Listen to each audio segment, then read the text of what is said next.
It's 1857. James A. Fenwick purchases 490 acres of land that was the former Hanover furnace and establishes the small farming community of Whitesbog, New Jersey. By 1900, Whitesbog has become the largest cranberry farm in the state. In addition to cranberry production, Elizabeth White and Frederick V. Coville in 1916 developed the first cultivated blueberry crop and bring it to the world's market. Today, the Whitesbog Preservation Trust restores and protects the 3,000 acres of bogs, fields, roads, and forests, in addition to the 25 buildings that comprise Whitesbog Village.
Welcome to New Jersey.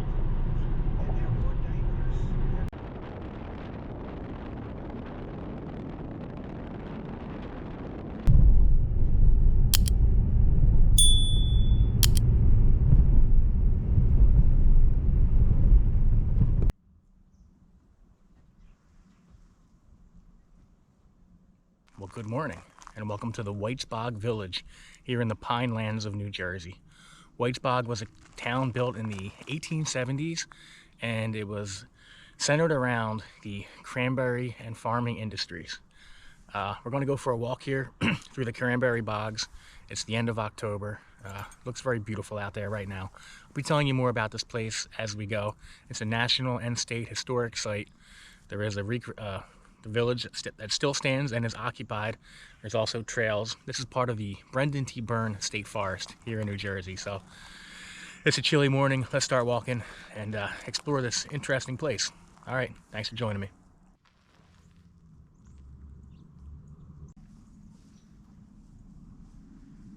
So we're here in the village center, and it looks much as it did 150 years ago. But what I want to do first is walk out into the bogs, because it's a beautiful morning and the lighting is really nice. So we'll walk along the bogs here and see what it looks like. It's a completely different environment than probably what you're used to seeing anywhere.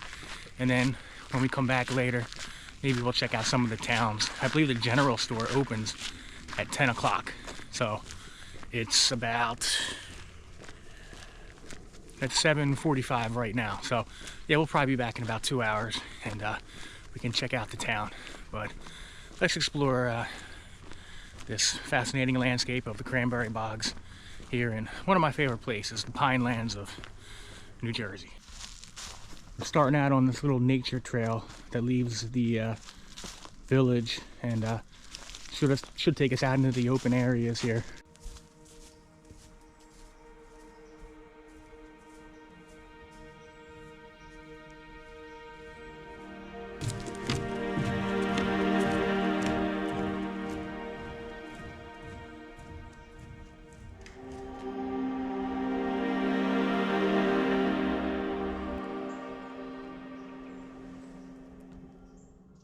We're continuing along on the edge of the village and Cranberry Bogs, walking along this nature trail. And I just really want to get out to these bogs because the morning light, down tree, the morning light is so nice.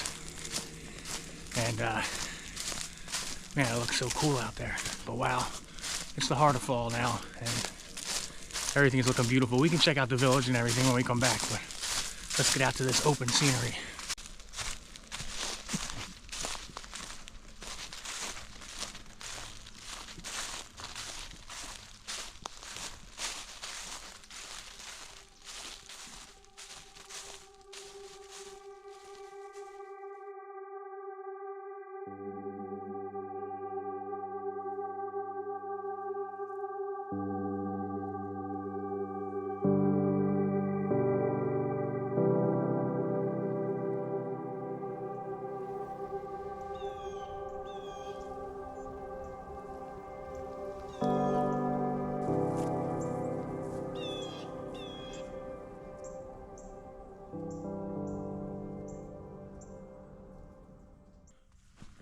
how neat is this, huh?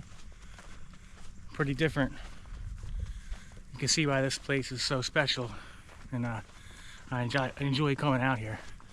I would so love to put the drone up over this land here. That would be amazing. But they're very particular about those kind of things here in New Jersey, so I got to be careful. All of this open water is man-made, and it's all for the purpose of growing cranberries. And I want to get to the other side there and loop around this wetland area and then come back. And this is part of the state forest. You can see the tire tracks on the road. People actually can drive out here and do driving tours. We may see people later, I'm sure we will.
So unlike when you're in the deep forest, a place like this is a perfect place to come to right at sunrise, even before sunrise, because it's so open. I wish I would have got here actually about half an hour before I did. Man, crisp fall morning, walking through the bogs, the cranberry bogs here in the Pinelands.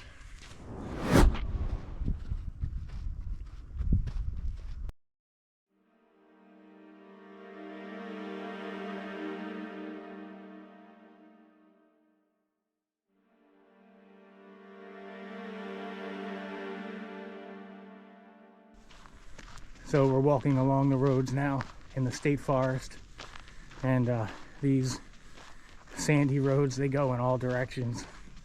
You could really get lost back here. I did do a quick map study, so I have a good idea of how I want to hike this area, but man, I just can't get over how unique this looks.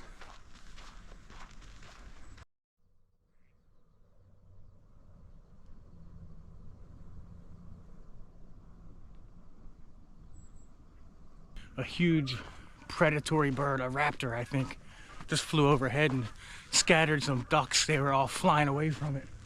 That was neat.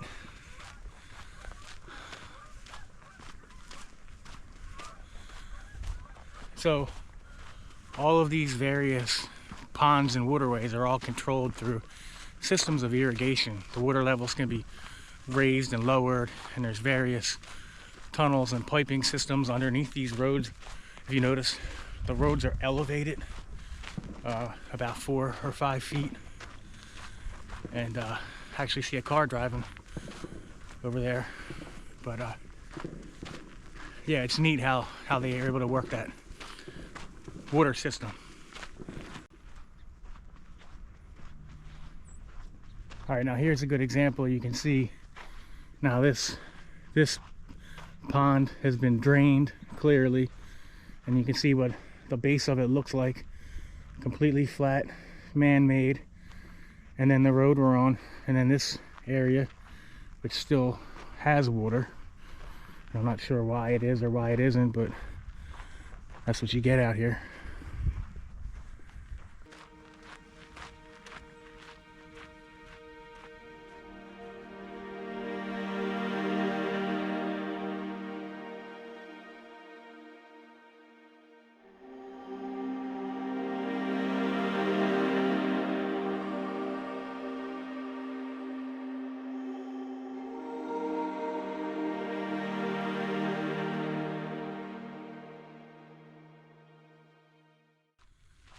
when you get these rare moments of silence here in New Jersey out here. It's absolutely magic.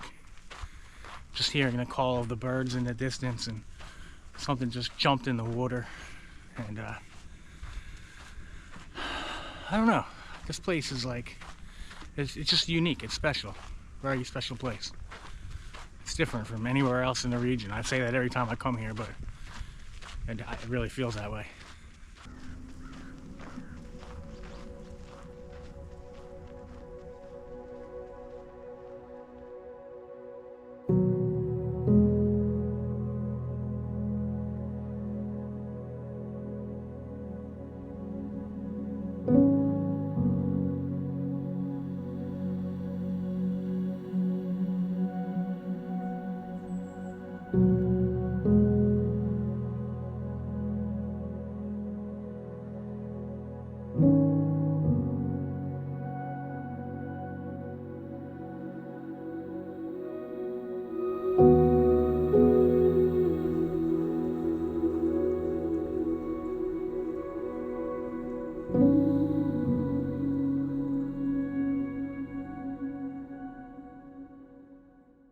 We're pulling away from the bogs a little bit for the moment, walking on this woods road.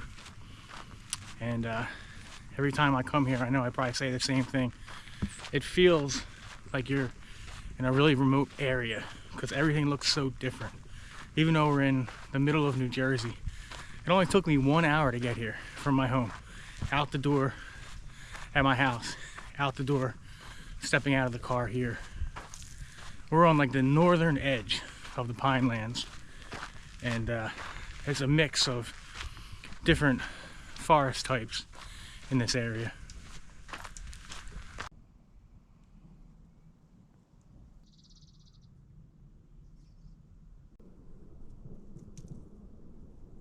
Wow, this bog completely drained.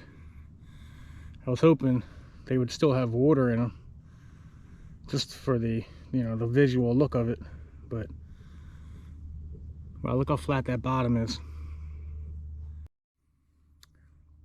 These trees here are known as Atlantic cedar, and they're considered an endangered tree because the acreage where they grow has decreased significantly over the years, but they grow in swampy areas here in the pines, and it's nice to see some young cedars here.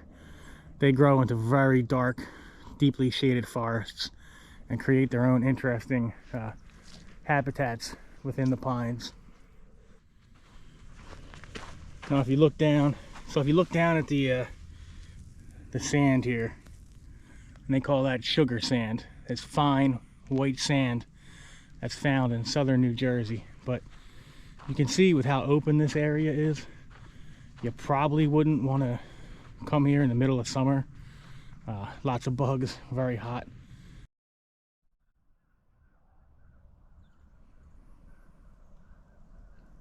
So we got another junction in the trail and in the road system here, and it says that this road goes all the way across to the other side, although it doesn't look like it's very well used. But let's walk down it a bit and see if we can get through.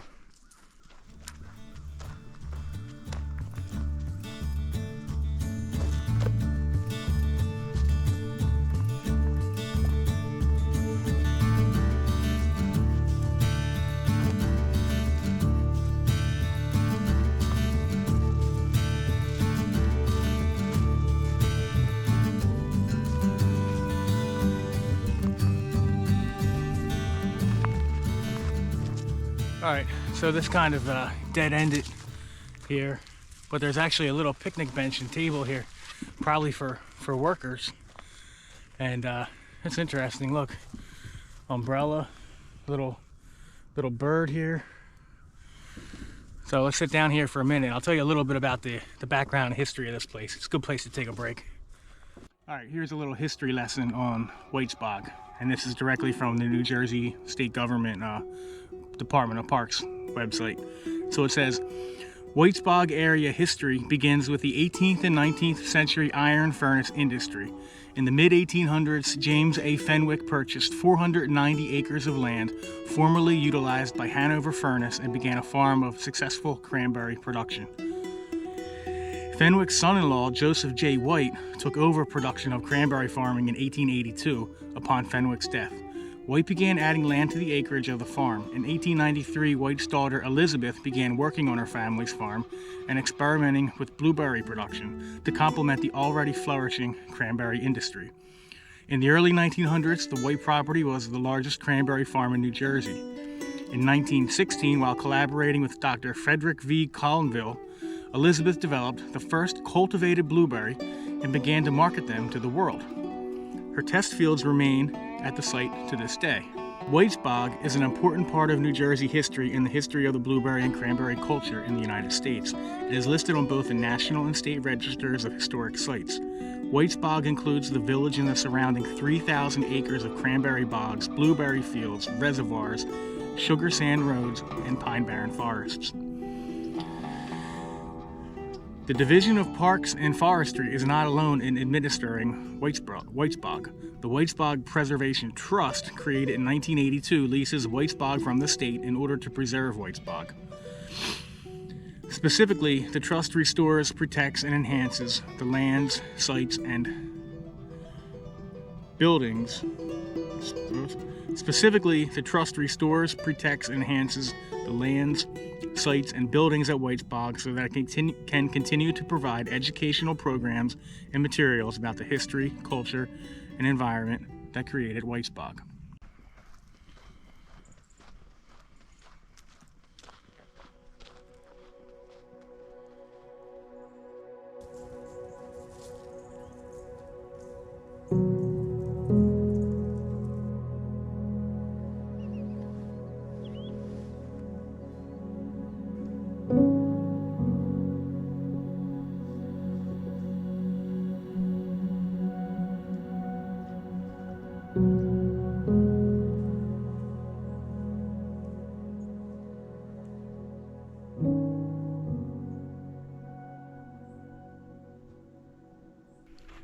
We're back into some mature pines now.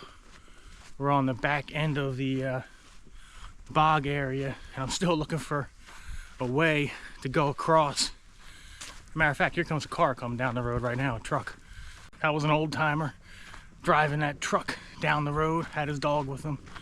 He looked like he's been living here all his life. They used to call the people from this region, they used to call them Pineys. Then that became a bit of an insult and some people embraced it. So this part of New Jersey is unique culturally from the entire rest of the state. And it's really like the most rural, I guess we're right on the edge of it really, but more going to the south of us and still to the east of us, the most rural part of and conservative part of the state here in the Pines. You know, unique history and culture.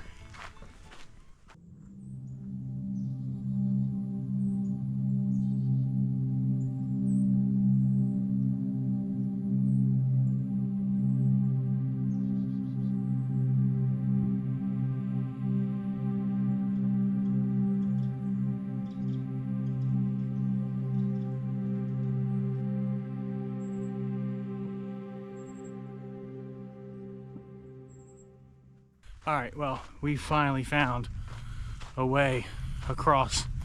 I didn't want to keep going further and further deeper into the woods, but this is the last main road. Obviously that truck came across here, and looking out to my right is like this, looks like a wasteland. Look at that. It looks like what was once a field of trees, and now it's like, looks like something from another planet almost, alien.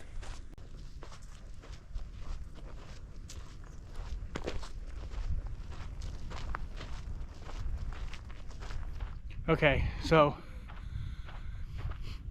yeah, I thought I smelled smoke, and I definitely smell smoke.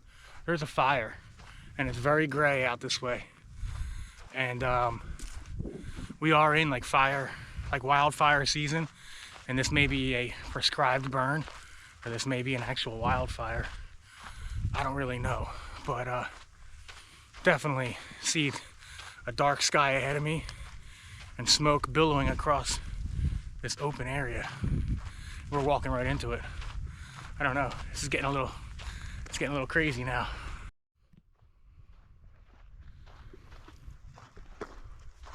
I don't know how well the camera's going to pick it up, but especially off in this direction, there's a haze on the horizon. Now, I seen this haze for a while. I thought it was mist. I thought there was going to be a lot of water out here and it was just like mist rising off the lake, but I think that's smoke from a forest fire.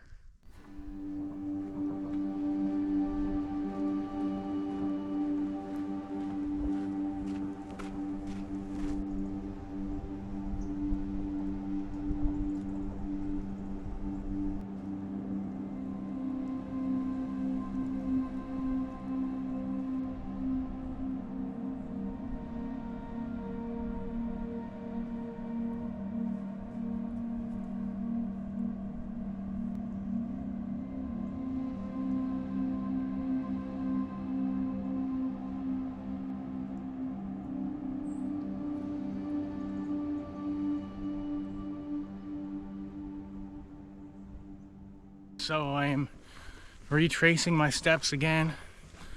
I was heading into the forest, trying to wrap my way around, and hit like a dead end. So I'm starting to get lost back here. Like I say, how easy it is to get lost in the pines, and I don't know where that truck came from.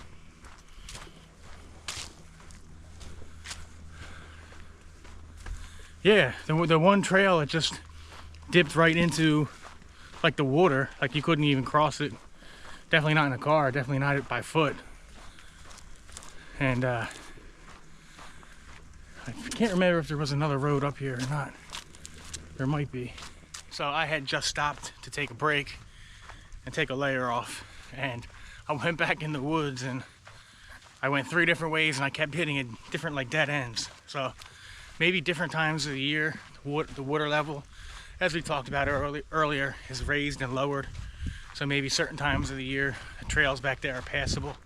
Other times they're not. But we're back on a main road and we're heading back towards the village. Now this looks like a well-established road, so this should lead us right back there. Always an adventure, right?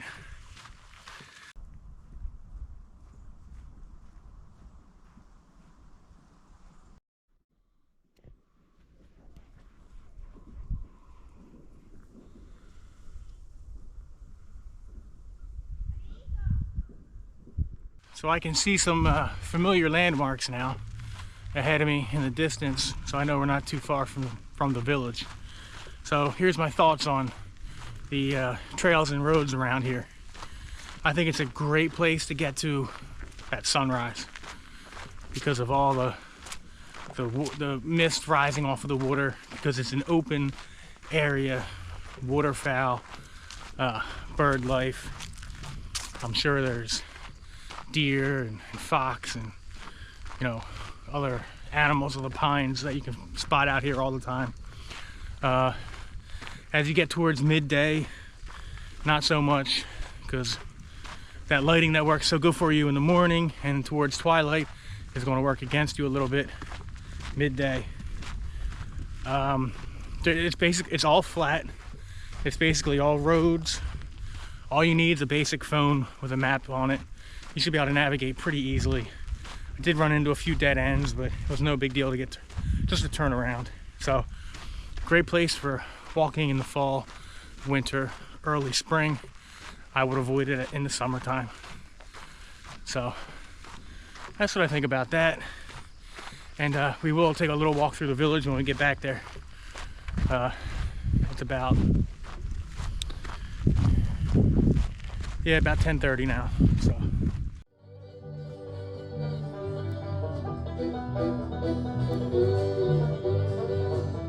We have now made our way back to the village, and we're in some kind of like garden area behind this mansion, but you know, I think it's pretty much done for the year. But it's very nice back here.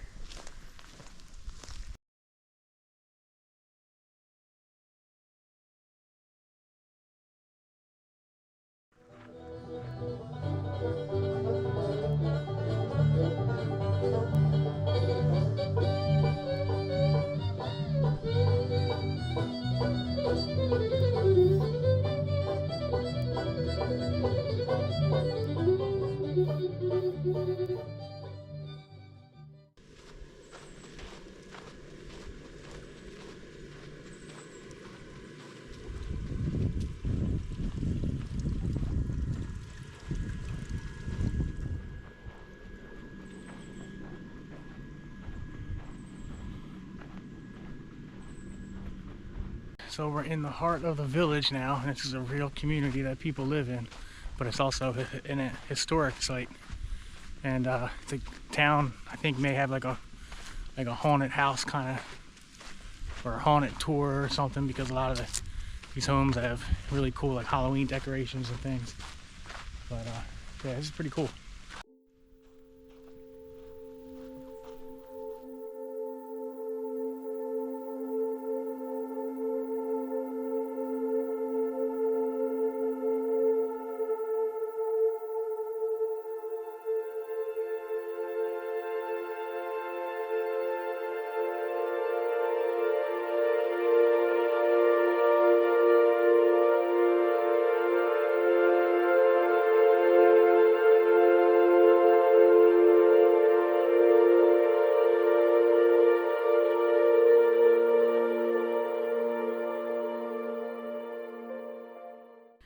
It's gotta be spooky back here at night. It's gotta get really dark. This is a pretty awesome spot. So this definitely adds a lot to the experience of going for a walk or a hike back here. And this would be the town center. 25 buildings are back here in Whitesbog. Very cool.